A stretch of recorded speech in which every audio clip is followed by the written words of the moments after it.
Hi there, I'm Alessandra Latour, a leadership expert with over 15 years of experience helping managers just like you transition from feeling reactive and scattered to becoming confident, proactive, and strategic leaders.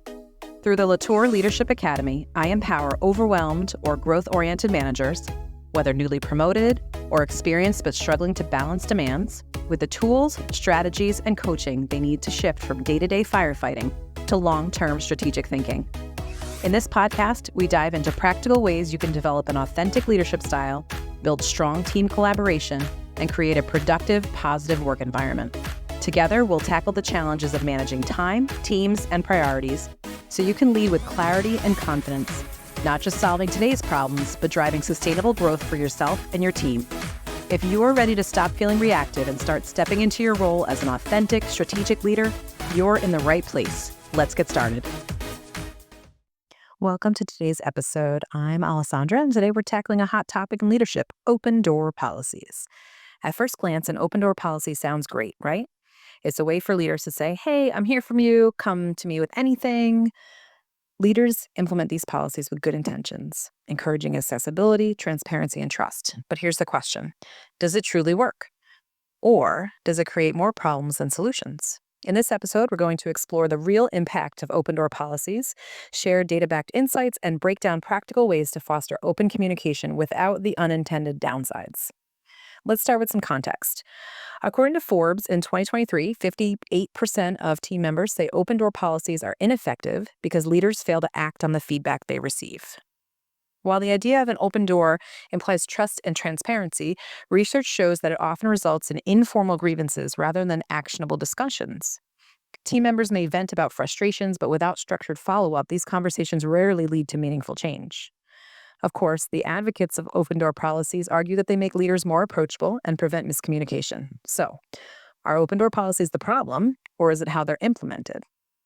Let's look at some of the common challenges. First, team members may still hesitate to speak up. Even with the promise of an open door, there's often a lingering fear of repercussions, especially in workplaces with low psychological safety. Second, leaders can become overwhelmed. Constant interruptions with minor issues can pull leaders away from strategic priorities, leaving little time for big picture thinking. And then third, the biggest pitfall is a lack of follow-through. If leaders don't act on the feedback they receive, it doesn't just render the open door policy useless, it actively undermines trust. So, should leaders keep their doors open, literally and figuratively? The case for open door policies is clear. They foster trust, accessibility, and a sense of transparency. Team members who feel they can approach their leaders are less likely to bottle up concerns that could escalate later. But on the flip side, critics argue that these policies can create dependency. Instead of solving problems independently, team members may start relying too heavily on their leaders for solutions. Without structure, open door policies can also blur boundaries and strain leadership resources. Like most leadership practices, the effectiveness of an open door policy depends on how it's used. If you want to maintain open communication but avoid the pitfalls of a traditional open door policy, here are 3 things you should consider. 1, set boundaries by allocating specific times for open discussions. Instead of having an always available door, create designated times for employees to drop in. This gives you control over your schedule while still providing accessibility. Second, use anonymous feedback tools to gather honest input. Not every concern is easy to voice in person. Offering tools like anonymous surveys or feedback platforms can help team members share candid thoughts without fear of judgment. Not everyone's going to want to come to your open door policy. Third, follow up with clear actions and communication. The most critical part of any feedback process is what happens next. If you implement changes based on feedback, or even decide not to, you need to communicate that back to your team. Otherwise, team members may feel their voices are ignored. These strategies ensure that communication remains open but purposeful. If you're struggling to create a feedback culture that works, our series on organizational development and our services on that provide tools and strategies to foster trust, transparency, and actionable outcomes. Learn more at latourleadershipacademy.com. And if you're looking to refine your leadership communication, check out our Leadership Presence Bundle. It's designed to help you connect more effectively with your team while maintaining credibility and confidence. Here's the takeaway. Open communication is essential, but an open door policy isn't a one-size-fits-all solution. It's not just about keeping your door open. It's about creating a system where feedback is welcomed, acted upon, and used to build trust.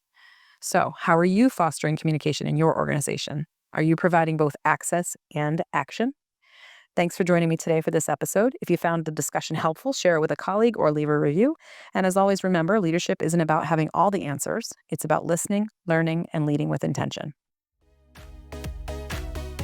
Thanks for tuning into this mini-sode. If you're looking for more practical leadership tips and strategies, let's connect on LinkedIn. I'm always sharing insights to help you elevate your leadership journey.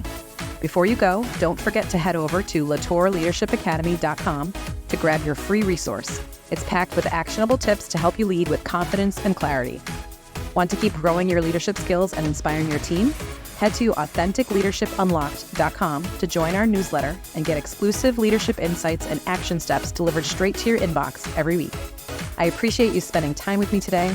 Have an amazing rest of your day, and I can't wait to see you back here soon.